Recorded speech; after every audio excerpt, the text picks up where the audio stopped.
देखिए, एमएनएस प्रमुख राज ठाकरे ने लोकसभा चुनाव में एनडीए की मदद की थी। खुद अपनी पार्टी के उम्मीदवार नहीं उतारे, लेकिन एनडीए के लिए प्रचार किया था। माना यह जा रहा था कि विधानसभा चुनाव में बीजेपी राज ठाकरे के साथ उतरेगी, लेकिन आज मुंबई में राज ठाकरे ने पार्टी नेताओं के साथ मीटिंग की और मीटिंग के बाद यह बात सामने आ रही है कि राज ठाकरे ने एनडीए से किनारा करते हुए अपने दम पर चुनाव लड़ने की तैयारी शुरू कर दी है। अब आगे क्या होगा यह तो समय बताएगा। फिलहाल एमएनएस ने अपनी अकेले की तैयारी तेज कर दी है।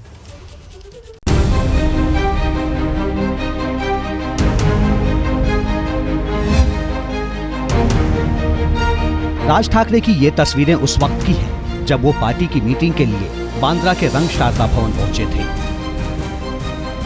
लोकसभा चुनाव के नतीजों के बाद राज ठाकरे ने प्रदेश भर के नेताओं और कार्यकर्ताओं को बुलाया था और मीटिंग से बड़ी खबर ये निकली कि विधानसभा चुनाव में पार्टी ने अपने दम पर चुनाव लड़ने का मन बनाया है।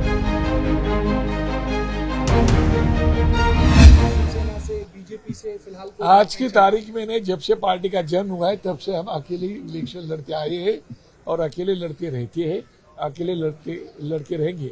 महायुति के बारे में अभी तो मैं कुछ बता नहीं सकता हूँ। आजकल विश्व को बात क्या उचित नहीं। मीटिंग इसलिए अहम मानी जा रही थी क्योंकि लोकसभा चुनाव में राज ठाकरे ने एनडीए का समर्थन किया था और किसी भी सीट पर अपना प्रत्याशी नहीं उतारा था।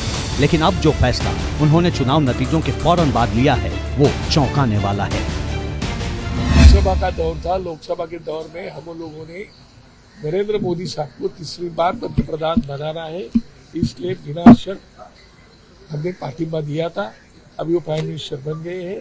अभी हर पार्टी आप अपना क्या करना है क्या नहीं करना है। महायुति के बारे में भी आगे पता नहीं क्या होता है, पर हमें तो हमारा पार्टी का तैयारी करनी पड़ेगी। सवाल ये है कि आखिर राज ठाकरे का मन महीने भर में ही क्यों बदल गया? क्या लोकसभा चुनाव के नतीजों के बाद राज ठाकरे का मोह भंग हो गया है? राज ठाकरे की मराठी वोट बैंक पर अच्छी पकड़ मानी जाती है। पार्टी दावा भी कर रही है कि जहां जहां राज ठाकरे ने प्रचार किया वहां वहां एनडीए की जीत हुई है। राज ठाकरे की मुंबई और आसपास के कोर मराठी वोट बैंक पर अच्छी पकड़ मानी जाती है, लेकिन लोकसभा चुनाव में मुंबई और आसपास की सीटों पर जिस तरह एनडीए को नुकसान हुआ है, उसके बाद राज ठाकरे ने अपनी रणनीति जो है वो बदल दी है।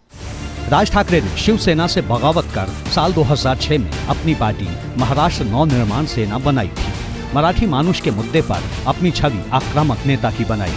हिंसा, बवाल और उत्तर भारतीयों के खिलाफ राजनीति करके सुर्खियां जरूर बटोरी, लेकिन चुनावी राजनीति में कोई खास कमाल नहीं कर पाए।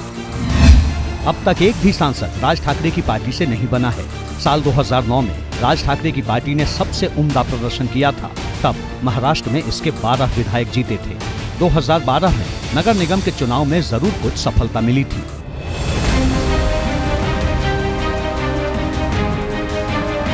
लेकिन इसके बाद से वे सियासत के नेपथ्य में चले गए। छवि वोट कटवा पार्टी की बन गई। राज ठाकरे ने अपनी छवि मराठी नेता से आगे बढ़कर हिंदुत्ववादी नेता की बनाने की कोशिश की।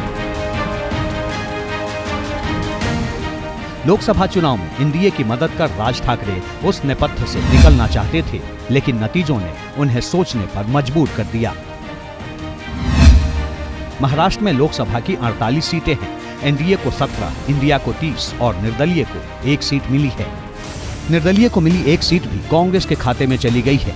2019 के लोकसभा चुनाव में बीजेपी और उद्धव ठाकरे की शिवसेना का गठबंधन था। दोनों ने साथ मिलकर चुनाव लड़ा और एनडीए को जबरदस्त जीत मिली थी।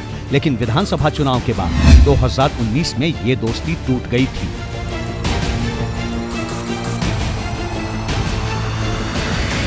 उद्धव के अलग होने और शिवसेना में टूट के बाद मराठी वोट बैंक पर मजबूत पकड़ बनाने के लिए बीजेपी ने राज ठाकरे से दोस्ती की। अब लोकसभा चुनाव में इसका कितना फायदा हुआ कितना नहीं, ये तो विश्लेषण का मामला है। लेकिन चुनाव में अकेले जाने की बात कर राज ठाकरे ने तीसरा विकल्प खड़ा करने की तैयारी शुरू कर दी है। इसका क्या असर होगा ये तो आने वाला वक्त बताएगा।